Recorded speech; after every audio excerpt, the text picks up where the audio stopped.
रुद्रमाळ हा वज्रगड पाडण्यासाठी दिलेर खानाने अब्दुल्ला खान, फते लष्कर आणि महिल या मोठ्या तोफा वज्रगडाच्या समोरच्या टेकाडावर चढवल्या.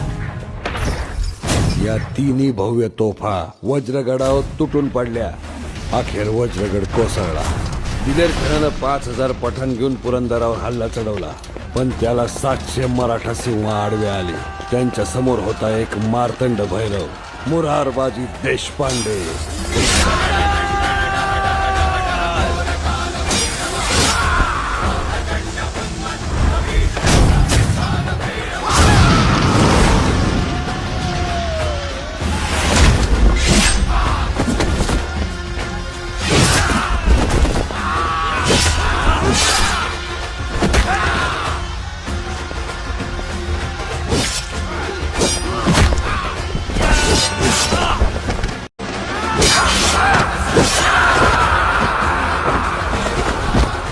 गैरत, कौन है ये मराठा सूरमा?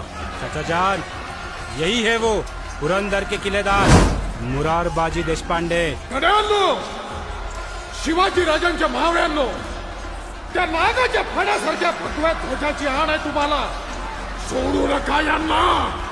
यांनी आपल्या पुरंदरची रुद्रमाळ तोडली. यांच्या मुंडक्यांची माळ आपण पुरंदरला घालूया. हर हर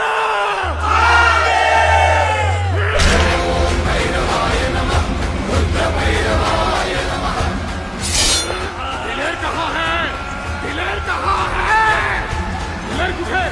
जो कोणी सांगेल त्याची भालनी सोन्याच्या नाण्याला भरून करेन. दिलेर कुठे? उरान! मैं हूँ दिलेर खान. दम है तो मुझसे लड़.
शिवाजी का आदमी ऐसा है.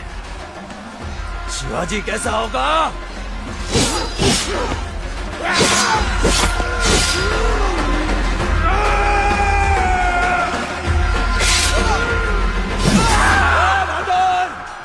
आज तेरी बहादुरी देखकर हम निहायत खुश हुए. चलो हमारे साथ, तुम्हारी शान रखेंगे.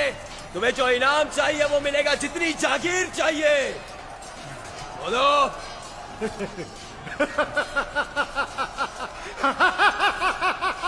क्या हुआ? अरे तू तुझ्या इनामांवर, बक्षिसांवर. प्रभूंची औलाद आहे ही. प्रभूंची औलाद. ती खानाला सामील होईल की काय? या मुरारला तुझी जागीर नको, बक्षीस नको, इनाम नको. अरे तुझा कौल तो काय? मी शिवाजी महाराजांचा शिपाई आहे. शिवाजी महाराजांचा. तुझा कौल घेईन की काय? तो क्या चाहिए तुमको? तुझा मुंडका. तुझा मुंडका. चाचा जान कुछ कीजिए, नहीं तो वो शैतान हमें मार डालेगा. एहतसाब, ही कमान. हर हर महादेव. हर हर महादेव.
मुघल फौजांनी मावळात हायदोस घालायला सुरुवात केली.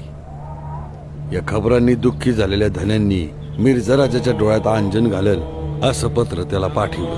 ते पत्र घेऊन रघुनाथ पंत मिर्झा राजाच्या छावणीत पोचला.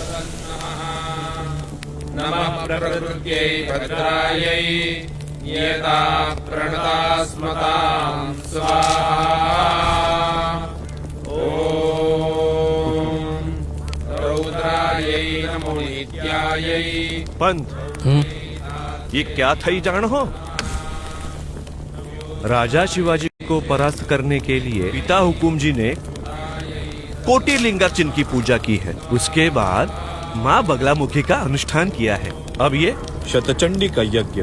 और हाँ पंत, जब जब पिता हुकुम जी ने ये यज्ञ किया है तब तब जीत की माला उनके ही गले पड़ी है. अब राजा शिवाजी को परास्त होने से कोई नहीं रोक सके. वाह कुंवर किरत सिंग, वाह. देवीचा उपासक देवीच्याच एका उपासकाला हरवण्यासाठी यज्ञ करतो. वाह. आणि कुणासाठी? तर देवी देवतांचा हिंदू धर्म बुडवणं ज्याचं जीवित कार्य आहे अशा बादशासाठी. वाह. पिता हुकुम, आइए पंत.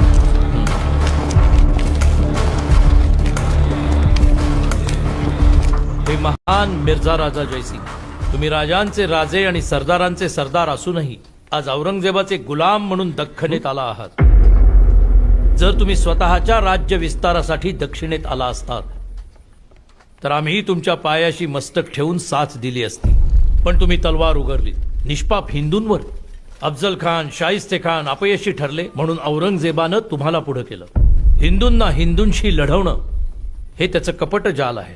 तुम्ही मुघलांच्या भल्यासाठी झुंजार सिंह, छत्रसाल बुंदेला यांसारख्या धर्मवीरांवर घाव घातले.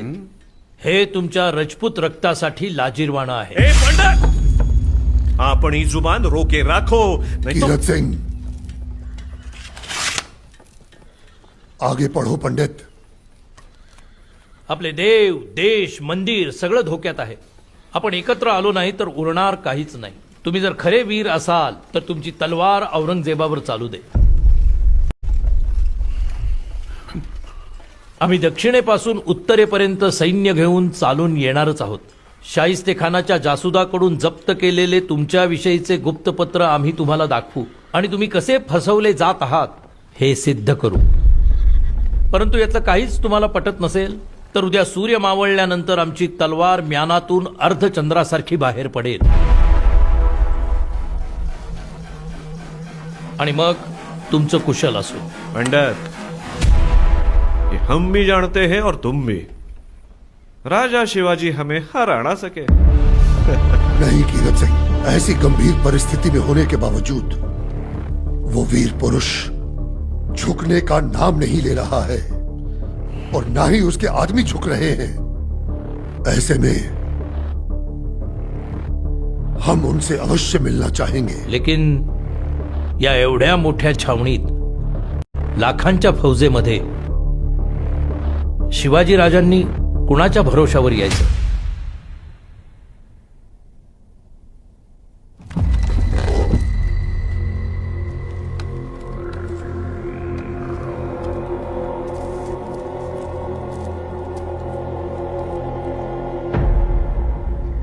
राजे हे शपथेचं बेलपत्र त्यानं दिलंय. त्यामुळे राजपुतावर विश्वास ठेवायला हरकत नाही असं वाटतं. यावेळीचे हे राज्यावर आलेले संकट आमच्या विवेकबुद्धीने पडताळल्यावर आम्हाला एकच दिसतंय, तुर्तास एक पाऊल मागे सरावं. म्हणजे सलाह तह करावा. राज, तुम्ही आम्हा समद्यांचे शंभू महादेव. तुम्ही म्हणाल तिथं आगीत उडे घेऊ आणि तुम्ही म्हणाल तिथं हात रुमालानं बांधून उभं राहू. ठीक, आम्ही का बलिवलं हे ध्यानी घ्या. जी. आता कोकण हा आपल्या रयतेचा आसरा. बाजी सर्जेरावांना खत धाडले आहेच, त्या बरं हुकूम ते रयत कोकणात हलवतील. वय तुम्हाच कोकण नीट ठावकी आहेच. तुर्तास योजना अशी की वरघाटीचे नुकसान होते आहे ते सला करून थांबवायचा यत्न करू. कोकण राखू.